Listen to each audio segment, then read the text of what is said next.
Boa noite, muita paz. Quarta-feira, terceiro dia da 21ª Semana Espírita de Livramento, esse ano com o tema central, a Justiça Divina. Agradecemos a todos que colaboraram direta e indiretamente para que esse evento se realizasse, em especial os nossos patrocinadores. GW Joias, Tropical Center, Ótica Vida, Supermercados AIC, Paramirim e Rio do Pires, Borracharia do Geraldo, Brasil Gás de Juscelino, Ceforc, Doutora Juscelia Alencar, oftalmologista, Consol Contabilidade e Imobiliária Sol, de Montão Confecções, Laboratório de Análises Clínicas Dr. Isabel Rego, Clínica Médica Souza Aguiar, Farmácia Vitória, Supermercado Hipermais e Multishop, Clínica Condente, ISA, Instituto do Semiárido, Smatec, Materiais de Construção, Lei Placas, LIT, Artefatos de Cimento, Madeireira Isael, Livramed, Climed, Madeireira Silvestre, Metalúrgica Bertone, Supermercado Pagão, Pintearte Atelier, Rio Frutal, Larissa Cardoso, Confecções de Macaúbas. Esse ano nós estamos também realizando a 22ª Feira de Livro Espírita.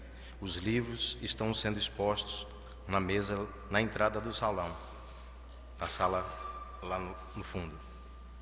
Para compor a nossa mesa agora, nós convidamos para representar o Centro Espírita Livramentense, Dona Juscelina Ribeiro.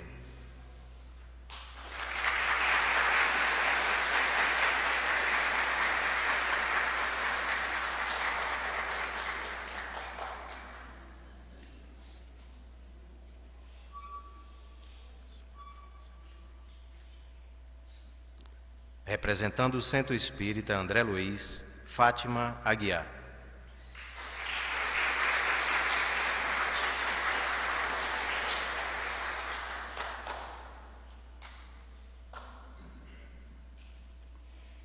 Representando o Movimento Espírita da cidade de Brumado, Marcondes Dantes.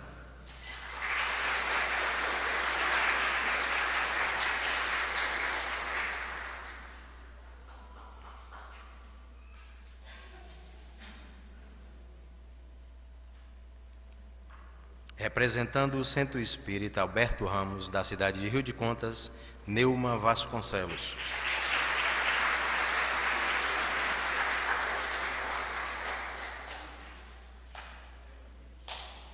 E o palestrante da noite, Ricardo Ferreira.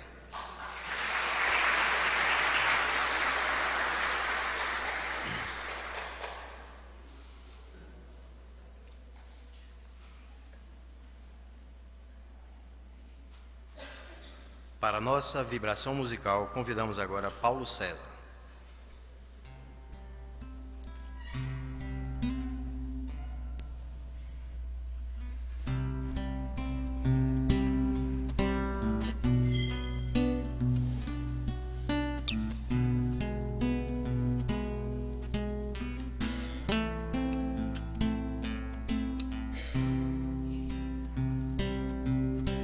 Estou aqui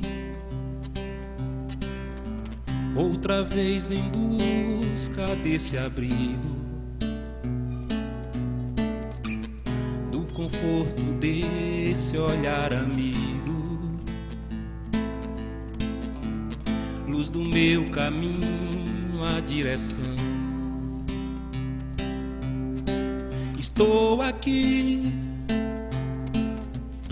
por tantas angústias e conflitos, como tantos outros tão aflitos. Sabem que você é a solução. Estou aqui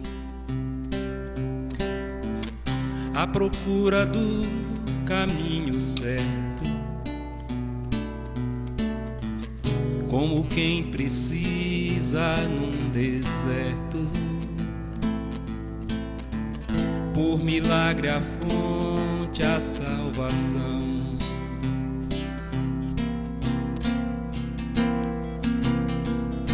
Estou aqui,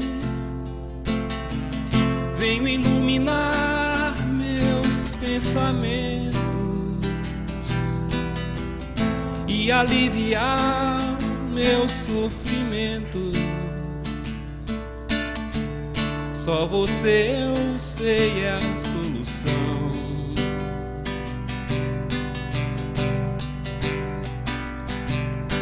Por isso, meu amigo, cada vez mais forte a minha fé e a minha crença. Em toda parte encontro seu olhar, sua presença, e elevo o pensamento em oração.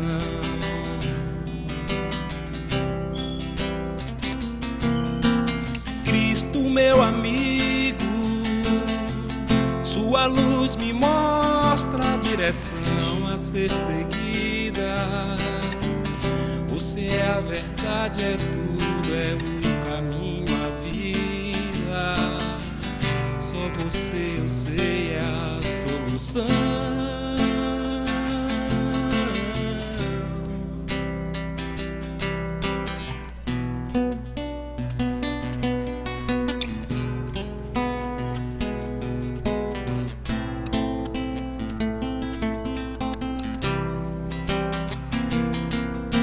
Por isso, meu amigo, cada vez mais forte a minha fé e a minha crença. Em toda parte encontro seu olhar, sua presença, e elevo o pensamento em oração.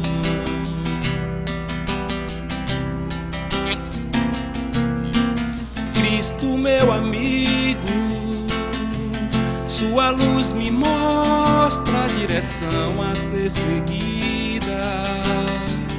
Você é a verdade, é tudo, é o caminho, a vida. Só você, eu sei, é a solução.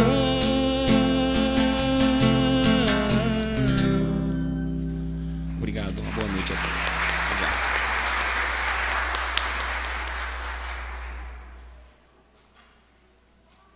Para a nossa prece inicial, convidamos Marcondes Dantes.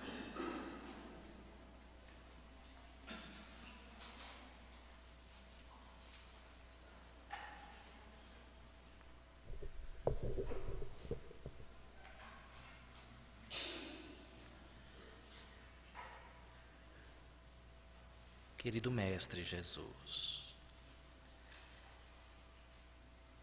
a noite escura do materialismo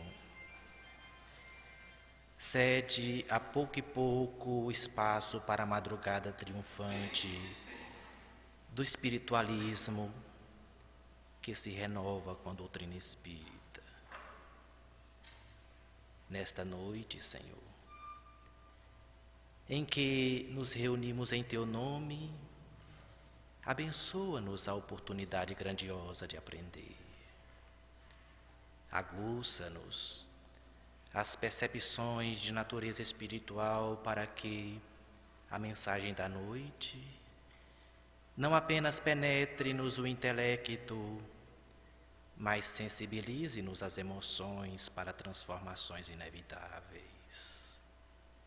Assim sendo, Senhor, abençoa esta noite de festas espirituais, e que assim seja.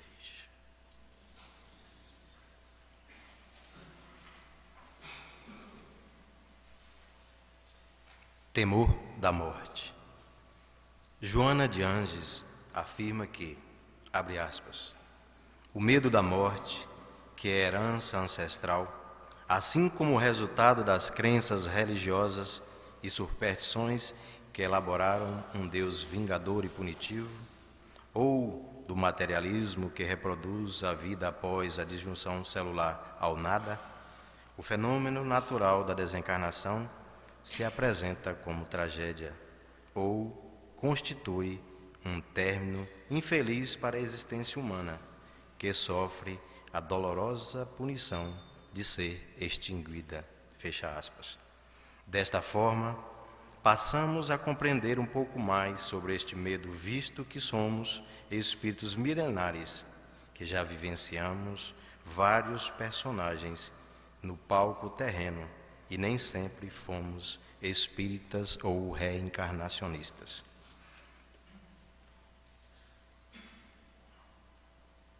Ricardo Ferreira, administrador de empresas, pós-graduado em Magistério Superior, membro do Centro Espírita Antônio Cruz e gestor do abrigo Nosso Lar, na cidade de Vitória da Conquista.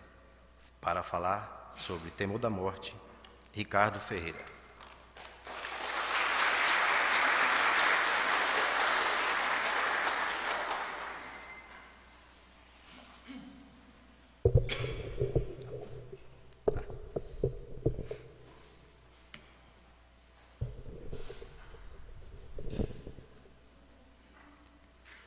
Senhoras, senhores, queridos amigos e irmãos espíritas da cidade de Livramento, renovamos os nossos votos habituais de que Jesus, em nossa consciência, vivo e ativo, seja a nossa paz. O evangelista João assinala um importante discurso de Jesus aos seus discípulos, num momento muito grave do seu trânsito na face da terra, quando aqui esteve junto a nós. Era um momento que antecedia a sua prisão e a morte pelas mãos do Império Romano, através, ou graças, a trama engendrada pelos homens do Sinédrio. Jesus, despedindo-se dos seus discípulos, diz-lhes o seguinte: eis que vem o tempo, e já é chegado, em que sereis dispersos, e eu ficarei só. Porém, não estou só, porque o Pai está comigo. Eu vos tenho dito estas coisas para que tenhais paz em mim. Neste mundo passais por aflições, mas tende bom ânimo, eu venci o mundo. Certamente Jesus sabia que, tendo aqueles homens depositado nele as suas esperanças durante 3 anos, tendo identificado nele a salvação através do Messias, cada um conforme o seu nível de consciência, o seu grau de entendimento, certamente na sua ausência de 3 dias, também identificariam na própria intimidade um vazio muito grande. Porque se aquele homem que houvera tirado Lázaro do túmulo, promovido a cura de cegos, de indivíduos paralíticos, que pregava com uma profundidade e amplitude muito maior do que a dos doutores da lei, dos fariseus e outros, aquele homem que simbolizava toda aquela possibilidade de elevação daquele povo, desaparecendo da vista daqueles homens durante 3 dias, certamente aqueles 3 dias pareceriam eternos, pelo profundo sentimento de frustração que eles sentiriam. Precatando-os com relação a esta sensação, Jesus afirma-lhes que não está só. Apesar da dispersão momentânea dos discípulos, ele, desde já, estava com o Pai, e estando com o Pai, permanecia sereno. E quando nós observamos a postura de Jesus durante o seu julgamento, flagramos inclusive a confusão mental de Pilatos a sua inquietação emocional diante da figura de um homem que, mesmo acusado injustamente, mesmo sendo homem bom e honesto, próximo a uma perspectiva macabra que era de uma morte extremamente violenta, permanecia em silêncio, sem pedir nenhum tipo de clemência ao Império Romano que lhe podia oferecer, sem declinar ou negar o discurso que houvera durante 3 anos apresentado ao povo, mantendo uma postura estoica, corajosa, sem se incomodar com a perspectiva da morte.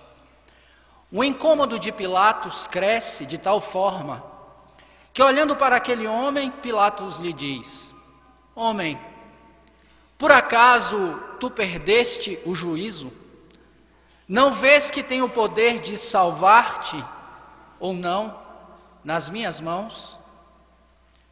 Jesus rompe o véu do silêncio, olha para Pilatos e lhe diz, mantendo a mesma calma: se tu tens, é porque o meu Pai te deu. E retorna para o seu silêncio. Porque se Jesus pedisse ao Império Romano clemência, se utilizasse do interesse de Pilatos para libertar-se, certamente ele criminalizaria o Evangelho. Porque, ao solicitar amparo, admitir-se-ia como alguém cujas mãos estão culpadas, e ele não tinha culpa nenhuma. A mesma postura corajosa diante da morte, nós encontraremos muito antes, na história da Grécia, quando Sócrates é condenado à morte pela filosofia que apresentava aos jovens de Atenas. Há um diálogo célebre dele com a sua esposa, Xantipa, que se revolta com a decisão dos juízes. Ela se direciona ao esposo depois e lhe diz: aqueles homens acabaram de condená-lo à morte. E ele responde calmamente: não vejo nada demais. Eles também estão condenados à morte. Ela redargue-lhe: mas é injusto. E ele responde: preferias que fosse justo? Porque se fosse justo, os juízes teriam razão. No diálogo com os próprios juízes, Sócrates diz não temer a sua condenação e afirma que eles também estavam, desde que nasceram, condenados ao mesmo destino. Entretanto, há uma diferença entre mim e vós. Ainda hoje eu estarei com os deuses.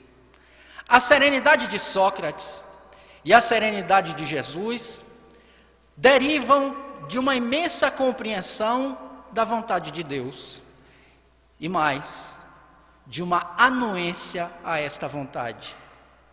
Porque além de entenderem as razões dos fatos, sobretudo Jesus, do alto da sua condição evolutiva, eles sabiam aceitar a vontade divina, porque são duas coisas diferentes. O Espírito Lázaro, habilmente escrevendo em o Evangelho segundo o Espiritismo, um dos seus 4 textos, aquele que é intitulado Obediência e Resignação, estabelece essa diferença quando afirma que a obediência é o consentimento da razão e a resignação é o consentimento do coração, afirmando ainda que o covarde ou pusilânime não pode ser resignado, assim como o orgulhoso e o egoísta não podem ser obedientes. O que Lázaro afirma no seu texto é que há uma postura de busca de entendimento da vontade de Deus diante dos fatos, ou de entendimento, mas também uma postura de aceitação. Porque muitas vezes nós até entendemos, mas não aceitamos. E um dos fenômenos que mais desafiam a consciência humana, que mais nos aturde, que mais nos incomoda, é exatamente o fenômeno da morte. Quando a morte visita as nossas casas, levando os nossos entes queridos, quando ela nos retira os nossos amigos, quando retira-nos do contato com os nossos pais, nossos parentes, as pessoas que fazem parte dos nossos afetos mais profundos, o sentimento de perda, considerando a média da humanidade, invade os corações de maneira avassaladora. São inúmeros, incontáveis, os indivíduos, sobretudo na cultura ocidental, que se desesperam diante desta possibilidade. Vivemos, inclusive, como se a morte, não fosse uma fatalidade biológica. O princípio da entropia na física demonstra que qualquer sistema vivo que perca mais energia do que recebe depaupera, e que tudo tende à desorganização. A segunda lei da termodinâmica, inclusive, o demonstra. Se nós fecharmos um quarto e não entrarmos nele durante meses, qual é a tendência quando nós o abrirmos novamente, meses mais tarde? Que ele esteja mais organizado ou menos organizado? Menos organizado, porque a poeira, a sujeira se acumula no lugar. Todas as coisas físicas, materiais, tendem para essa desagregação. Sir Arthur Eddington, um dos maiores físicos da Inglaterra, ainda no século XVI, salvo engano da minha memória, a respeito desta mesma segunda lei, afirmou o seguinte: se a sua teoria contrariar alguma lei da física, tudo bem. É possível que esta lei necessite ser alterada. Mas se essa lei for a segunda lei da termodinâmica, pode jogar a sua teoria no lixo. Porque é aquela que examina um fenômeno que desafia, inclusive, a inteligência humana, quando se pensa que a vida, por outro lado, consegue muitas vezes romper este efeito, como, por exemplo, na multiplicação celular que gera um novo corpo. O dispêndio de energia, segundo alguns, poderia causar desagregação e, nada obstante, cria-se um sistema e o indivíduo nasce. Indo para um outro campo de reflexão, a reflexão filosófica, nós percebemos que as ideias que esposam o nada representam uma minoria no que diz respeito à crença que as pessoas têm a respeito delas. Poucas pessoas se assumem de maneira clara como ateias, como indivíduos que acreditam no nada após a morte. E o próprio Allan Kardec, posteriormente, juntamente com os espíritos, escreverá, na parte filosófica da doutrina espírita, escreverão que a ideia do nada é extremamente aversiva, porque por uma questão natural ou inata, nós, os espíritos, sabemos da existência de Deus e da vida após a morte.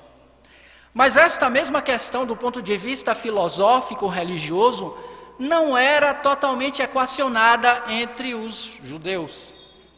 Porque os saduceus, por exemplo, que eram a classe mais poderosa daquela época, que do ponto de vista econômico eram os mais influentes e também do ponto de vista político, eram indivíduos que acreditavam em Deus, mas curiosamente não acreditavam na vida após a morte, na imortalidade da alma. Para eles, após a morte só existia um nada. Resultava desta postura consciencial uma relação com Deus, moral, que gerava uma conduta imediatista, hedonista. Os saduceus imaginavam que a relação com Deus deveria dar resultados agora, hoje, e buscavam essa recompensa nas coisas materiais. Curiosamente, nós observamos isto na atualidade, quando indivíduos se dizem transformados pela influência da filosofia da Boa Nova, porque conseguem atualmente acumular coisas. São pessoas que, nada obstante, mantêm o mesmo caráter, a mesma postura de entendimento da vida, a mesma rebeldia, em muitos instantes, com relação à vontade de Deus, se imaginam diferentes das outras, simplesmente porque um rito de passagem lhes deu a condição de acumularem aquelas coisas que são os referenciais da sua transformação. Nós sabemos que a transformação do ponto de vista espiritual, ou a transformação espiritual ou de consciência, acontece quando o indivíduo eleva o seu nível de compreensão de Deus, da sua lei, da sua vontade. Estes mesmos saduceus formularam uma questão a Jesus que demonstra bem o seu nível de mentalidade, que demonstra como eles não tinham compreensão sobre essa imortalidade da alma. Porque foram eles, numa conversa ou numa discussão, numa tentativa de debate, que disseram a Jesus, propondo-lhe um problema, que uma determinada mulher esposou um homem e este morreu. Ela foi casando em sequência com seus irmãos, ao todo com o marido 6. Todos morreram. Perguntaram a Jesus: no reino dos céus, de quem ela será esposa? Como os saduceus eram conservadores, não admitiam a tradição profética e só os textos sagrados. Portanto, eram muito fechados e se acreditavam profundos conhecedores destas mesmas escrituras. Jesus lhes responde, afetando exatamente a sua ideia de entendimento, porque ele diz: vós afirmais isto porque não tendes conhecimento da lei. Porque no reino dos céus não se casam e nem se dão em casamento. Mas essa postura dos saduceus demonstra um nível de consciência deles, que era uma consciência profundamente materializada. E é exatamente o excesso de materialismo que existe em nós que nos impede de lidar de maneira tranquila com a morte. Muitos se incomodam nos círculos religiosos, inclusive, por terem um conhecimento já de longa data dos evangelhos ou de outras doutrinas, e, nada obstante terem esse conhecimento, não conseguirem reagir como gostariam quando estes fatos acontecem. Apesar de o indivíduo ter um raciocínio cristalino sobre a imortalidade da alma, quando a morte de alguém próximo acontece, o indivíduo não consegue se acalmar, desespera-se, incomoda-se. Mas lembremos, uma grande vantagem que a doutrina espírita nos dá é de examinarmos todos os fenômenos, o indivíduo incluso, através dos seus pilares: conhecimento de Deus e da lei divino-natural, imortalidade da alma, comunicabilidade dos espíritos, reencarnação, para fins práticos. Quando a pessoa examina este indivíduo que assim sofre no seu momento evolutivo, percebe algo que deveria ser óbvio, mas no meio do sofrimento não é. Aquele indivíduo que reencarna teve inúmeras experiências materialistas, nihilistas ou medievais com a morte, que são de negação da vida após a morte, ou de uma perspectiva muito pior depois dela, como a possibilidade, por exemplo, de alguém arder no inferno. Essas coisas remanescem no seu inconsciente. E, embora ele raciocine de um jeito, as emoções afloram de outro, porque ele ainda não conseguiu estabelecer uma síntese dialética entre as duas. Não conseguindo vincular essas duas partes, a razão e o afeto, passa por essa dificuldade e se culpa, quando em verdade poderia se acerenar Porque se nós consultarmos o livro O Céu e o Inferno, cujo Sesc Centenário nós comemoramos agora em 2015, verificaremos que Kardec escreve este capítulo, que em algumas traduções aparece como o temor da morte. No original francês aparece a apreensão da morte, ou a apreensão diante da morte. Do ponto de vista literal, apreensão é o termo que Kardec utiliza, que significa, além de apreender, preocupar-se, portar-se de forma ansiosa diante da morte. E parece ser a apreensão diante da morte um termo mais correto, porque numa pergunta que ele elabora no Livro dos Espíritos, a de número 961, no original francês ele usa o termo o temor. E nós, comparando um texto, todo o texto do capítulo de O Céu e o Inferno, com a literalidade da pergunta e da resposta, percebemos que no Céu e o Inferno Kardec fala de uma impressão geral.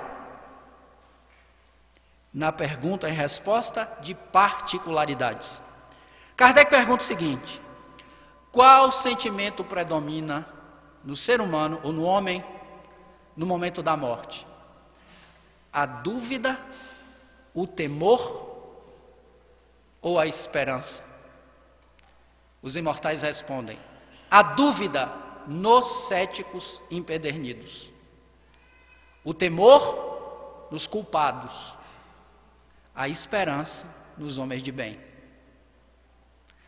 Nota-se que a apreensão, tanto o indivíduo cético quanto o indivíduo culpado podem ter, ou até mesmo o homem de bem, que tem esperança apesar desta apreensão. Mas temor, medo, só o culpado, porque ele não sabe o que acontecerá depois. No próprio livro O Céu e o Inferno, Kardec faz alguns estudos morais sobre fenômenos, notícias de jornais, etc., que ele vai observando no cotidiano.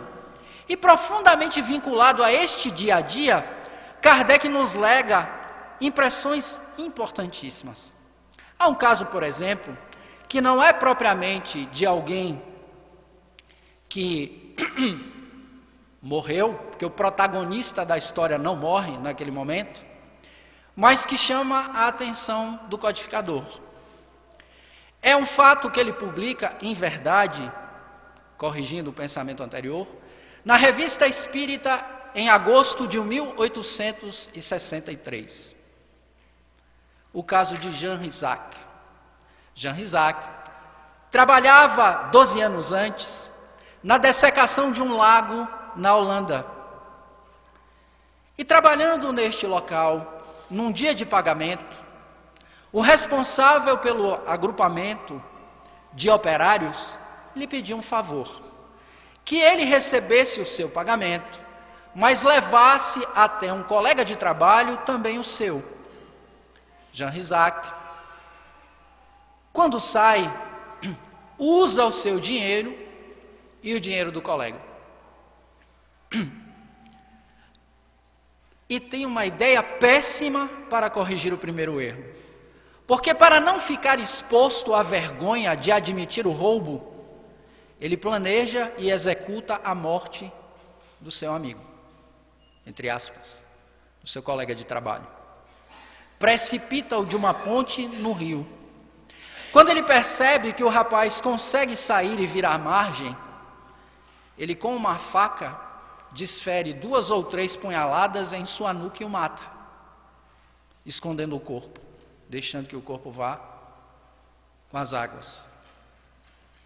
12 anos mais tarde, neste jornal publicado em Bruxelas, na Bélgica, este mesmo rapaz volta à Holanda, se apresenta às autoridades e pede para ser preso, porque ele não suporta mais carregar a culpa do assassinato que havia cometido. E ainda declara o seguinte: se a justiça definir, optar pela minha morte, eu aceitarei de bom grado, porque a morte para mim será muito mais leve do que carregar um remorso que eu carrego há 12 anos. Kardec, curioso, elabora uma pergunta sobre este sentimento aos espíritos. E eles respondem algo que vai ao encontro deste pensamento sobre o culpado temer a morte. A consciência, no sentido de discernimento do certo e do errado, lega ao indivíduo 2 tipos de sentimento: a paz e a serenidade quando este cumpre o seu dever e está sempre tranquilo, mas uma profunda angústia quando este indivíduo transgride a lei conforme a moral, a opinião dos homens e a vontade de Deus. São 3 elementos reguladores do senso ético, que vão desde a dimensão imediata até a transcendente, que é a vontade de Deus. Mas considerando esta apreensão sobre a morte, o próprio Kardec, no capítulo O Temor da Morte, ou a apreensão da morte, ou a apreensão diante da morte, desenvolve um raciocínio a partir do item 1, quando ele afirma, primeiro, que a crença no nada é muito menor do que a crença na vida futura. Mas mesmo entre os indivíduos que acreditam na vida futura, inúmeros há que vivem esta angústia, esta apreensão, esta ansiedade com relação à morte. Ele começa a examinar as razões disso, demonstrando que, primeiro, nós estamos nos primeiros passos do nosso processo evolutivo. Somos espíritos ainda muito materializados. A este respeito, lembremos que na resposta à pergunta 917 de O Livro dos Espíritos, Fenelon responde a Kardec que o egoísmo é o defeito mais difícil de ser desenraizado na natureza humana, porque ele deriva exatamente do materialismo, a cuja influência o espírito ainda no início da sua marcha não pode se libertar. E para o que tudo entretém? As vossas leis, a vossa organização social e a vossa educação. Um pouco abaixo, Fenelon ainda acrescenta, a dissertação é muito maior, o egoísmo se assenta na importância da personalidade. Quando nós observamos esses detalhes que o espírito Fenelon nos oferece, e o raciocínio de Kardec durante o capítulo, percebemos que a nossa dificuldade diante da morte é resultado deste materialismo e da imensa importância que nós damos à personalidade desde aqui. A personalidade é a dimensão mais superficial do nosso psiquismo. É o acordo que nós fazemos com a sociedade, é como nós queremos ser vistos. Quem a orienta é o ego que organiza a nossa consciência. Mas a personalidade é esta que faz essa mediação. Nem sempre o ego e a personalidade estão sintonizados com aquilo que nós somos.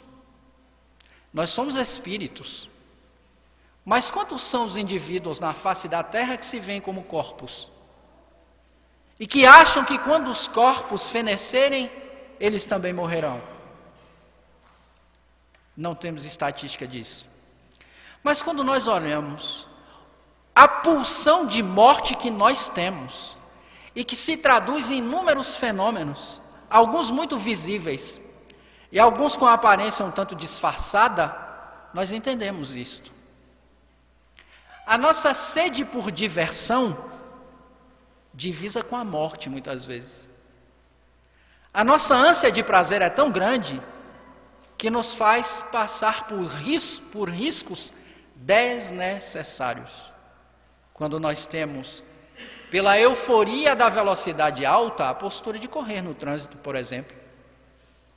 Quando nós ingerimos álcool numa medida muito maior do que o nosso organismo suporta, só para ter o prazer que a substância etílica nos dá. Quando nós, narcoticamente, repetimos relações que nos magoam, nos machucam, e não avaliamos porque o padrão dos relacionamentos de amizade, afetivos ou outros, sempre se repete, portanto, por isso mesmo é padrão. Por outro lado, as guerras que nós fazemos, o desrespeito à soberania dos outros países, que muitos têm, o desrespeito à cultura alheia, ao diferente, também são demonstrações desta nossa dificuldade de lidar com o fenômeno da morte, que apesar de tanto nós o negarmos, o produzimos. De tanto negá-lo, nós produzimos este fenômeno em massa. Daí a proposta de José Herculano Pires, ainda nos anos 80, 1983, no seu Educação para a Morte, dizendo algo que também aparece no nosso sistema de leis, na nossa organização social, na nossa educação. Nós até nos educamos para a vida, ou para o pós-morte, mas para a morte, não. E por mais que seja óbvia a sua chegada, quando ela chega nos surpreende. E nós sofremos, porque perder o contato sensorial com alguém, para nós, que somos eminentemente sensoriais nessa faixa de consciência, é muito duro. É extremamente doloroso perder, entre aspas, um ente querido. A linguagem das nossas leis demonstra essa forma apegada de lidar com as coisas, quando nos testamentos, por exemplo, os indivíduos sempre deixam coisas, mas não dão a ninguém. Deixam porque não podem levar. Fulton Sheen, um dos maiores escritores católicos de todos os tempos, não era sacerdote. Certa feita foi ao Senado dos Estados Unidos, onde haveria um debate sobre a economia, e observando a visão materialista daqueles homens, ele se posiciona de maneira contrária, dizendo que nós não temos nenhum bem sobre a terra, e que seria muito mais saudável nós admitirmos isto. O seu discurso vai ainda por outros caminhos muito mais profundos, mas um senador se revoltou profundamente com a proposta de Fulton Sheen e o contestou depois da reunião. Isso que o senhor disse é um absurdo. Faria um mal terrível à mentalidade dos estadunidenses assimilarem este seu pensamento. Eu, por exemplo, sou um homem muito rico, senhor Sheen, e eu tenho as minhas coisas e posso lhe provar que as tenho. O senhor estaria disposto a visitar as minhas propriedades? Fulton Sheen diz, sim, estaria. No tempo aprazado, o senador vai buscá-lo com seu jatinho particular e eles vão na viagem. Antes de aterrissarem, passaram por imensos trigais e o senador, que antes já era capitalista, produtor, olhou para ele e lhe disse: o senhor vê aqueles trigais? Sim, são meus. Veja, o senhor está vendo os trigais, são meus.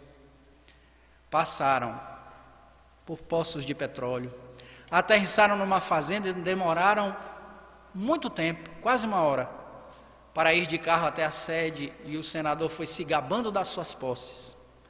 Quando entraram na sede da fazenda, ou da propriedade, o homem perguntou a Fulton Sheen: então, o senhor está convencido de que eu sou o dono de todas essas coisas? Não, senhor. Vamos ao meu escritório. Pedi ao empregado que abrisse o cofre, trouxesse todas as escrituras e todos os documentos comprobatórios das propriedades, ou probatórios. O senhor vê minha assinatura em todos eles? Sim, vejo. Então, o senhor ainda mantém o seu ponto de vista? Mantenho. O senhor deve ter algum problema. Porque eu lhe mostrei as posses, lhe mostrei os documentos. Fulton Sheen lhe disse, e o senador era sexagenário, quase septuagenário: façamos o seguinte, senador, daqui a 60 anos, eu aceito retornar aqui para esse mesmo lugar e visitar todas as suas propriedades novamente. Então, nós atestaremos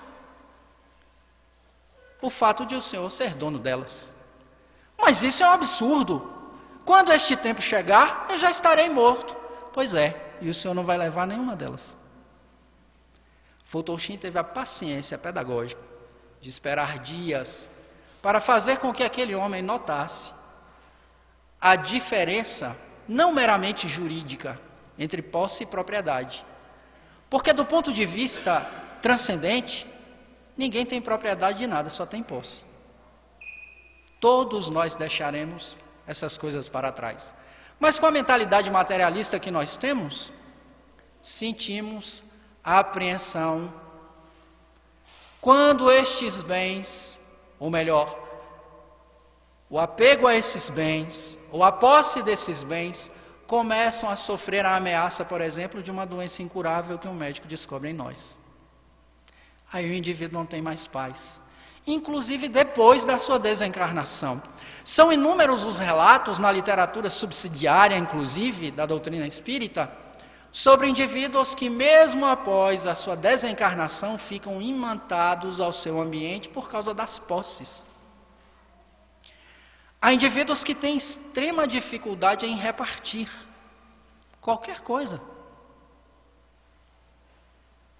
É claro que com a visão espírita, nós não deveremos observar esses fenômenos para nos massacrar, mas como referências evolutivas. Várias vezes explicando o conhecimento, a compreensão da lei divina ou natural, ou a diferença entre fé cega e fé raciocinada, eu disse a inúmeras pessoas em vários lugares: reproduzir o conceito de caridade dos outros é fácil. Basta, com uma boa memória, se lembrar de uma definição qualquer que alguém tenha elaborado.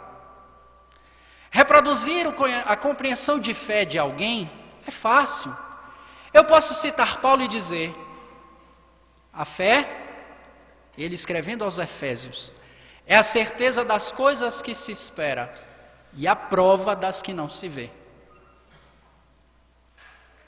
A fé, segundo um outro, é a união da vontade da criatura com a vontade do Criador. Mas, se a dificuldade deste indivíduo for compreender o fenômeno da morte, dentro do seu próprio lar inclusive, quando ela acontecer, ele tem como medir o tamanho da sua fé, tamanho no sentido qualitativo. Desde o dia 28 de maio deste ano, eu estou lidando com isso. Porque um pouco antes, eu ainda me lembro do dia, minha filha de 21 anos, que morava próxima da minha casa, passou em frente à minha casa de óculos escuros, indo para o trabalho, olhou para minha mãe e disse: vó, ela havia perdido muito peso. Olha que curioso, levantou os óculos.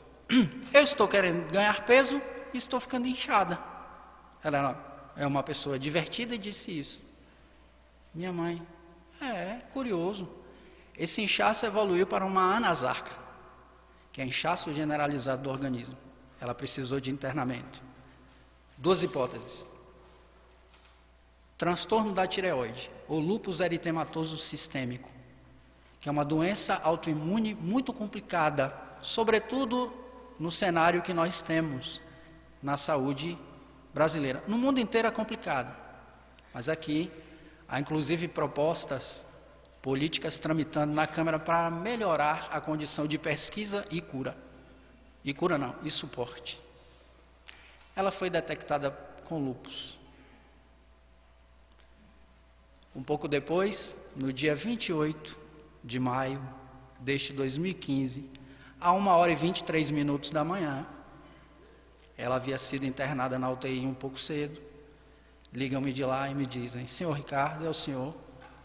Sou eu. Eu vou passar para a UTI. A 1h23 da manhã, ninguém espera uma notícia diferente da que veio depois. Uma enfermeira recebeu o telefonema e me disse: senhor Ricardo, Bruna está muito mal no hospital, o senhor pode vir aqui? Eu falei, posso. Se o senhor quiser, traga familiares. Eu subi até o outro quarteirão, peguei o meu genro, botei no carro e levei. Ele também muito novo, ela 21 anos, ele um pouquinho mais. E ele, inexperiente ainda, entrou no carro, olhou para mim e disse, Henrique, será que é muito grave? Embora não me dissesse, eu já sabia. Eu disse, Jean, é. Mas vejamos como será. Chegamos ao hospital, cheguei até a portaria, atravessei um corredor sombrio, pálido, entrei numa antessala de UTI fria. As enfermeiras saíram com um semblante desanimado e me disseram, o senhor deve saber por que nós o chamamos aqui, não é? Eu disse, sei. Nós vamos chamar um médico. O médico saiu e com um profundo olhar de pesar, olhou-me e me disse, nós fizemos tudo o que nós pudemos, mas infelizmente não foi possível salvá-la. Falei, eu sei. Porque eu tenho um amigo médico que passou antes e havia ligado para mim, e um outro que trabalha no hospital, e eles já haviam me dito um pouco antes. Um às 9 e pouco da noite, outro às 10. O senhor quer ver o corpo? Quero. Fui até o necrotério, retirei o lençol e vi o rosto. Os olhinhos virados, a mancha de sangue ainda, por conta das tentativas de reanimação. E eu chorei muito naquela hora. Lhe dei um abraço e lhe disse uma coisa que eu sempre dizia na infância para ela e minha outra filha mais nova. Todas as vezes que elas iam dormir, se eu lia um conto de fadas, elas dormiam, eu dizia isso depois. Se eu chegasse da universidade e fosse até o quarto, eu também dizia isso. Instintivamente eu fui até o seu ouvido, o corpo ainda quente, e lhe disse, durma com Deus, Jesus te abençoe. E saí preocupado com o Jean, que estava desolado. Eu ficava a 20, 30 metros e ouvi o choro dele. Foi uma das coisas mais dolorosas que eu vi na minha vida. Eu não havia interrompido, nem antes e nem interrompi depois, para a preocupação de alguns amigos, nenhuma das atividades doutrinárias, porque era a minha tentativa de ficar de pé. Porque o trabalho vai nos dando uma condição melhor de acesso dos espíritos à nossa consciência, para que eles mostrem as nossas dificuldades, as nossas deficiências cognitivas, emocionais, e desde que o indivíduo consiga, melhor. Mas não me sinto mais espírita porque outras pessoas só conseguem chorar. São tão espíritas quanto eu. Cada um tem sua forma. E a doutrina espírita, lembremos, é a ciência que estuda a natureza, origem e destino dos espíritos, bem como suas relações com o mundo corporal. Ou seja, o objeto de estudo da doutrina espírita somos nós. Então, antes de condenar, estudemos a nós mesmos e ao outro. Porque há indivíduos que vão se desesperar e têm todo o direito. E esta confusão de emoções foi muito atenuada por um fenômeno que estava ocorrendo há quase um ano. Uma impressão crescente de morte. Comentei com pessoas próximas, acho que vou morrer. Uma amiga minha disse, bobagem, é porque você faz palestras espíritas, então, ela é espírita também, as temáticas estão sempre em sua memória, então é possível que seja por isso. Eu falei, não, não é aqui, é aqui. A impressão ia e voltava, ia e voltava, ia e voltava. Quando a situação de Bruna começou a agravar-se, ou melhor, a situação do corpo e da consciência sintetizando a experiência, eu disse para essa amiga minha, será que aquela impressão de morte que eu tinha Não era a morte de Bruna? Ela me disse, olha, pode ser, mas lembre-se, morte também é signo, símbolo de transformação. Concordo. Inclusive quando a morte biológica acontece. E a minha convicção cresce a cada dia de que realmente a impressão era esta. Porque os espíritos disseram a Kardec que muitas vezes nós temos o pressentimento de algumas coisas para que nós possamos evitar o mal. O mal, nesse caso, é o efeito danoso da surpresa. Quando o indivíduo vai se preparando, ele espera, mas não deixa de ser doloroso. Porque a saudade do abraço, do sorriso, da risada, é algo incomensurável. Hoje, do lugar evolutivo da experiência em cuja qual eu estou, eu posso dizer que entendo poetas como Gilberto Gil que dizem, e ele em particular diz, a morte de um filho é uma dor que não tem nome. Não tem, porque morte de cônjuge é viuvez. Morte de pai e mãe é orfandade, de filho não tem nome na língua portuguesa. É difícil dar ciência ao outro, não se explica. Só quem passa sabe. 7 anos antes minha mãe passou por isso. E eu lhe disse, eu tenho uma ideia do que a senhora sentiu. Não tenho plena porque eu não sou mãe, sou pai. E me comove profundamente ela me dizer, ela que não é espírita, eu choro por 2, porque eu choro por ela, que eu ajudei a criar, e choro por você também. Falei, fique bem, porque é o que eu também estou tentando fazer, e eu estou bem. Porque lembremos, o conceito de felicidade na Terra não exclui a tristeza, não exclui a saudade. Os espíritos disseram a Kardec, com relação à vida material, a posse do necessário. Com relação à vida moral, a consciência é tranquila, é a fé no futuro. Só que a fé no futuro é a imortalidade da alma, não é a busca ansiosa pelo que virá. Porque a busca ansiosa nos deixa assim apreensivos. Um dos discursos mais belos de Jesus sobre a providência divina começa na observação da ansiedade. Está lá em Mateus 6. O discurso está entre os versículos 25 e o 34. Ele vê as pessoas ansiosas, diz que elas não podem servir a Deus e a Mamon e depois apresenta a sua poesia sobre a providência divina.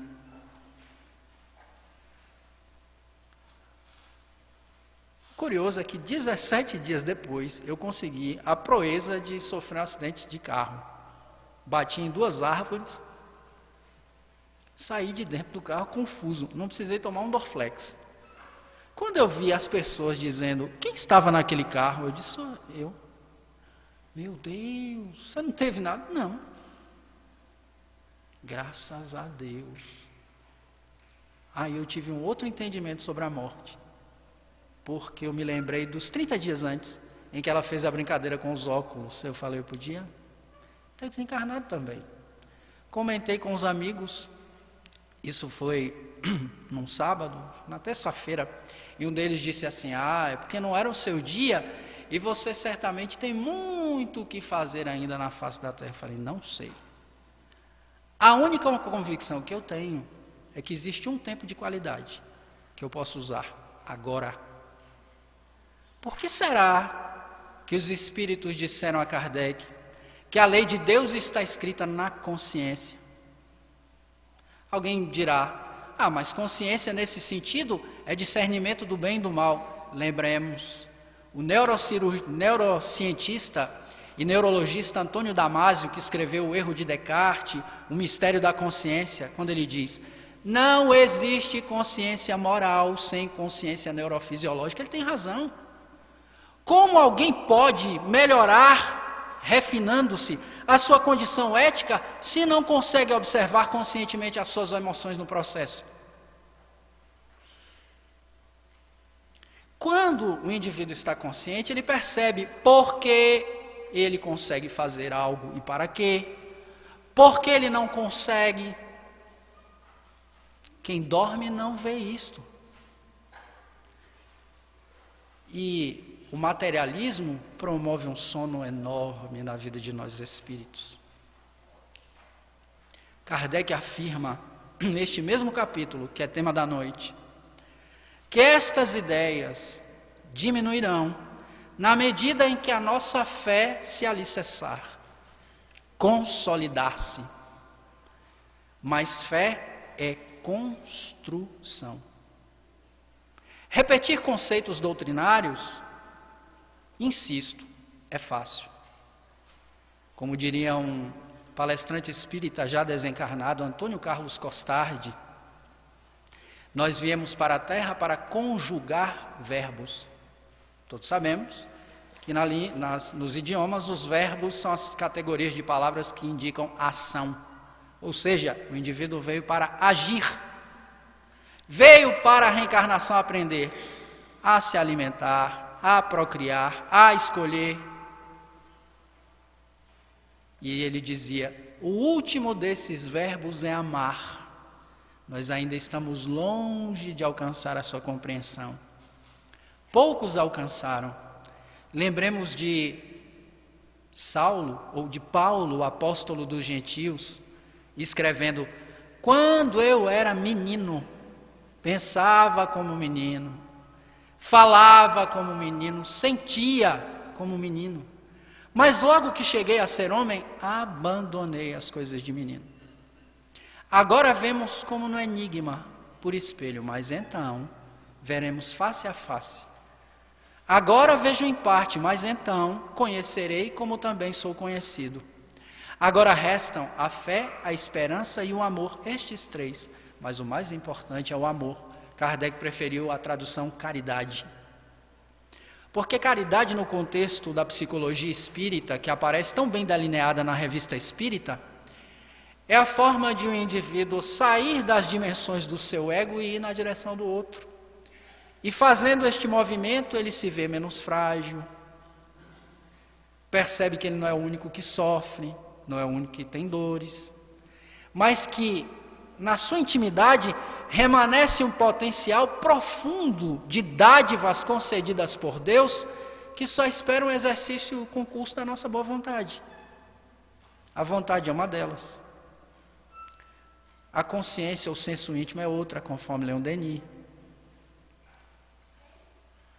A dor, com a qual se pode aprender muito, o amor, o livre-arbítrio, todos são potências da alma, dirá ele na terceira parte do seu livro, O Problema do Ser e do Destino, que foi traduzido como o problema do ser, do destino e da dor, em função da sua dissertação sobre a dor, belíssima, na terceira parte, As Potências da Alma. Quando nós nos apropriarmos verdadeiramente destes conceitos doutrinários e começarmos a conjugar os verbos agir, começaremos a nos livrar dessas impressões. No dia seguinte, essa mesma consciência, sede da lei de Deus, na sua dimensão de senso de existência própria, me fez lembrar uma coisa. Eu parei e lembrei dos corredores que eu atravessei, da luz pálida, do cheiro, do olhar das enfermeiras, do médico, do corpo. Falei, que influência tem o materialismo sobre nós, porque eu me impressionei com as formas. E para além delas, se o indivíduo não refina a sua percepção para enxergar além da forma, ele sofre. Tudo bem, médiuns, num certo momento didático-pedagógico dos textos de Kardec, são aqueles pelos quais se produzem fenômenos extremamente ostensivos, mas lembremos, médiuns somos todos nós. Todos os indivíduos são impressionáveis pelos espíritos. Aí o indivíduo identifica qual é a sua característica e investe nela, ué. A minha intuição, eu fui lembrando dos textos, das coincidências, entre aspas, dos insights dos últimos meses. Eu estava em Minas uma semana antes, por exemplo, e o tema da palestra lá era Eu venci o mundo. Eu nem me lembrava qual era o contexto mais. Quando eu fui ler, era um trecho sobre a despedida de Jesus. Eu achei tão curioso. Antes, era um sábado, ela desencarnou na quinta-feira, de madrugada, da mesma semana que começaria no outro dia. Eu me lembro que saí para falar com ela ao telefone, e quando eu entrei cansado, sentei na cama e comecei a chorar. Um amigo que estava comigo me disse: o que houve? Bruna, piorou? Eu falei: não, que eu estou exausto. Eu tinha deixado uma Bíblia com esse trecho, e ele abriu, curiosamente, no Velho Testamento, que nós espíritas não temos o costume de consultar. Capítulo 4 de Provérbios, uma dissertação sobre a paternidade. À noite um senhor vem conversar comigo e me diz após a palestra que passava por uma situação difícil, de uma doença crônica com a sua irmã, que ele cuidava dela há anos. Que tipo de relação é essa? Ele me perguntou. De amor? De compromisso? Eu lhe devolvi a pergunta e ele chegou à conclusão de que jamais abandonaria a irmã, pelo imenso amor que sentia por ela. 16 dias depois da desencarnação, num centro em Vitória da Conquista, cheguei no horário, fui até a porta do salão, avisei a amiga que havia me convidado, que eu havia chegado, e saí. Entrei no banheiro. Antes de eu sair, ouvi uma senhora chorando convulsivamente. Abri a porta e lhe perguntei: o que houve? Ela conteve as lágrimas por um instante e me disse: é meu filho. Eu falei: o que houve com seu filho? Achei que ele estivesse doente. Ele morreu em janeiro. Há dias, sabe, que eu consigo lidar com isso. Mas há dias que eu não suporto a dor da morte do meu filho. Eu peguei no seu braço sutilmente e lhe disse: a minha filha morreu no último dia 28 de maio deste. Eu sei o que a senhora está sentindo. Ela olhou para mim perplexa. Foi? Sim, senhora. Como um amigo fez um comentário à revelia da minha vontade sobre o que havia me acontecido, eu pedi licença no final da palestra para me dirigir àquela senhora e demonstrar como esse conjunto de coisas que parecem meras coincidências, que a minha cabeça é cética. Eu fiz cálculos, eu imaginei a probabilidade, inclusive, de uma pessoa pranteando o filho topar comigo do lado de fora do centro. Afinal de contas, vão tantas pessoas sofrendo para lá. Mas a consciência, através dos bons amigos espirituais, demonstraram que meu cálculo tinha uma falha gigante. Então não era nada disso. Então eu disse a ela essas coisas, e ao lhe apresentar de novo aquele trecho da despedida, em que Jesus diz: contudo não estou só, porque o Pai está comigo. No mundo, não, eu vos tenho dito essas coisas para que tenhais paz em mim. No mundo passais por aflições, mas tem de bom ânimo, eu venci o mundo. Eu disse a ela: a senhora não está só, seu filho não está só, eu não estou só, Bruna não está só, porque nós não estamos. Mas parece que o lugar que Deus escolheu para morar é o mais difícil de ser identificado por nós, a nossa consciência. Nós buscamos a felicidade em tudo quanto está fora, a reconciliação com algo que não sabemos, fora. A postura do ser humano ocidental é sempre de projetar a sua mente buscando respostas, quando a proposta do Evangelho é de introjeção em primeiro lugar. Depois o indivíduo se projeta. Não saiba a vossa mão direita o que deu a vossa esquerda. Cuidai de não fazer as vossas orações como fazem os hipócritas nas esquinas das ruas, para serem vistos pelos outros. Antes, entrai em vosso quarto e orai em secreto, que Deus que vem oculto há de vos recompensar em público. Nós conseguimos a proeza de transformar a recompensa em público em coisas. Porque as pessoas veem coisas, Mas o que Jesus pretende dizer é que, se nós realizamos um mergulho interior, buscando o desenvolvimento da discrição, da humildade, do silêncio, vamos identificando aquilo que nós somos. Quando nós nos percebemos como espíritos imortais, filhos de um Deus, inteligência suprema, causa primária de todas as coisas, e essa é uma definição muito precária, porque Deus não cabe em palavras, isso vai nos dando serenidade ao longo do tempo. E as pessoas percebem, ué, fulano era tão estranho, hoje se encontra tão calmo. É o mergulho interior que lhe dá isso. É o que Jesus propôs. Mas onde está Deus, então, para nos retirar dessas angústias? Recorramos ao evangelista Mateus, quando ele registra o momento que o seu olhar observou, certamente vendo Cristo, vendo as pessoas angustiadas, ansiosas, porque ele diz: não podeis servir a Deus e a Mamon. E depois prossegue: por que andais preocupados com o que haveis de comer, com o que haveis de vestir, com o que haveis de beber?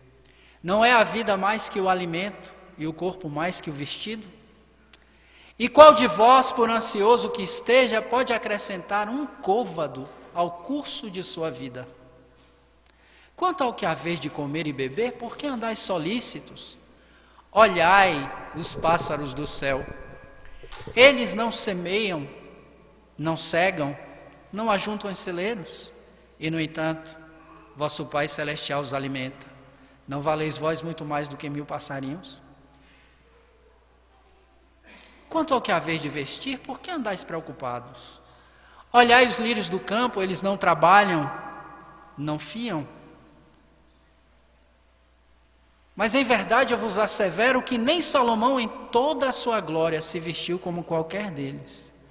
Pois se assim Deus veste a erva do campo que hoje existe, e amanhã será lançada ao forno, não vestirá muito mais a vós, homens de pequena fé?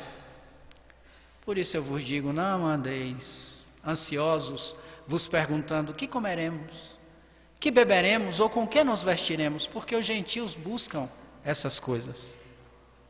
Buscai primeiro o reino de Deus e a sua justiça, e todas as outras coisas vos serão acrescentadas. Deixai que o dia de amanhã cuide de si mesmo, basta a cada dia o seu mal. Alguém pode se perguntar: mas não existem tantas florestas que são criadas pelo voo errático dos pássaros? Existem. Então os pássaros trabalham? Não. Trabalho, como nós entendemos, é ação perpetrada conscientemente após um planejamento consciente do ser humano. Alguém pode se perguntar: qual a importância de saber isso no discurso poético de Jesus simples? Quando ele diz: buscai primeiro o reino de Deus e as suas coisas, alguém pode se perguntar: onde eu devo buscar então esse reino de Deus e a sua justiça? Nos livros? Século XIX, Livro dos Espíritos, a partir da sua 2ª edição, claro. Kardec pergunta aos imortais: onde está escrita a lei de Deus? Na consciência. Eles respondem: Deus está além, mas também está aquém. É longínquo e ao mesmo tempo propínquo. Está dentro de nós. Nós não podemos mais morrer à míngua com sede e fome espirituais, tendo armazéns tão repletos de bênçãos dentro de nós próprios. Basta tomar posse, buscando em primeiro lugar, em todas as ações, o reino de Deus e a sua justiça.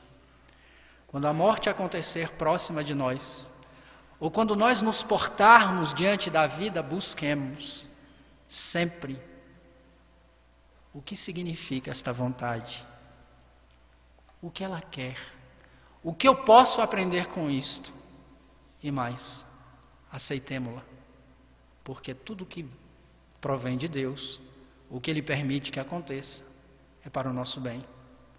Então fiquemos tranquilos, porque a morte atinge a nossa casca, a argamassa celular, o espírito paira, belo e cristalino, pela espiritualidade maior.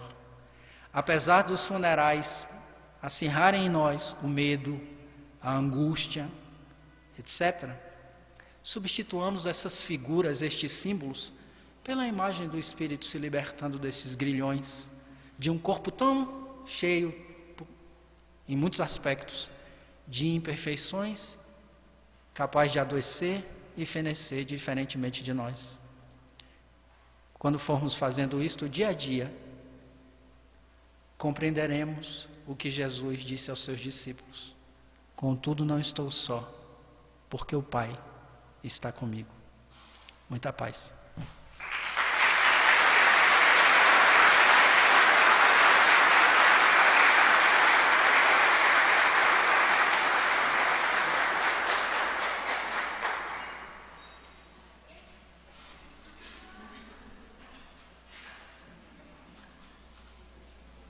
Convidamos agora o nosso companheiro Paulo César para a nossa vibração musical final.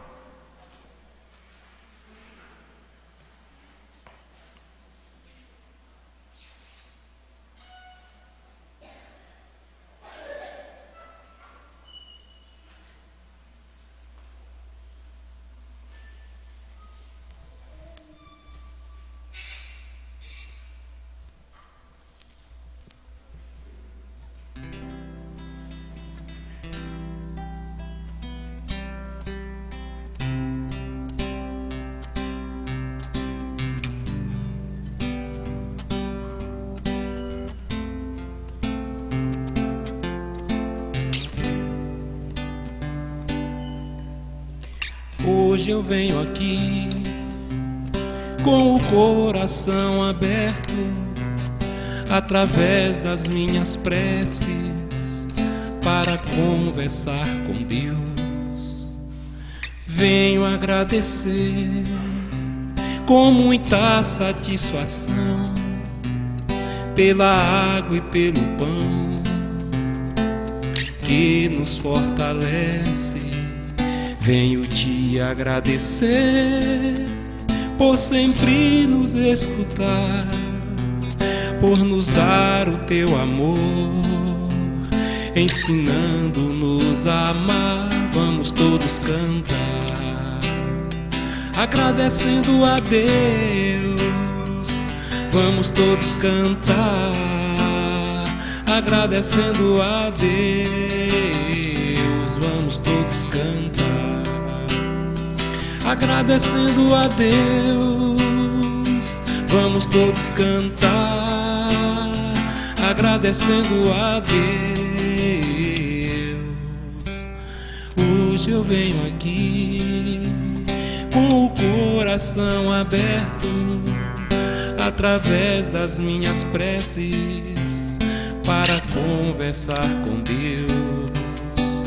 Venho agradecer com muita satisfação pela água e pelo pão que nos fortalece. Venho te agradecer por sempre nos escutar, por nos dar o teu amor, ensinando-nos a amar. Vamos todos cantar, agradecendo a Deus.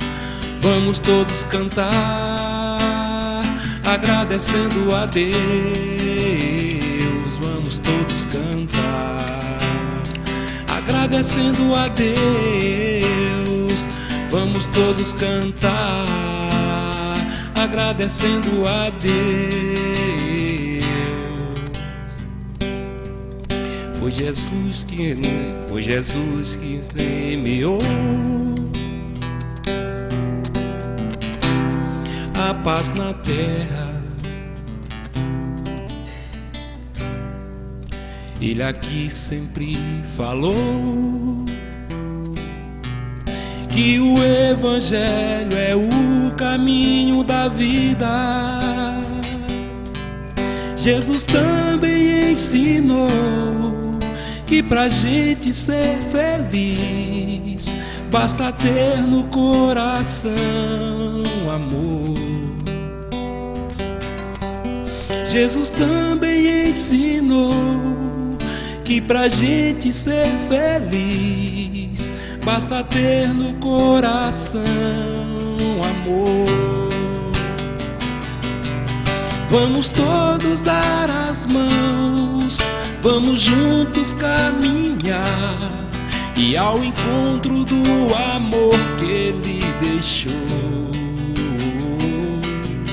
Vamos todos dar as mãos, vamos juntos caminhar e ao encontro do amor que Ele deixou.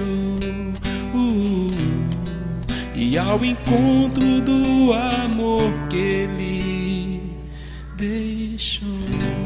Uma boa noite a todos. Obrigado.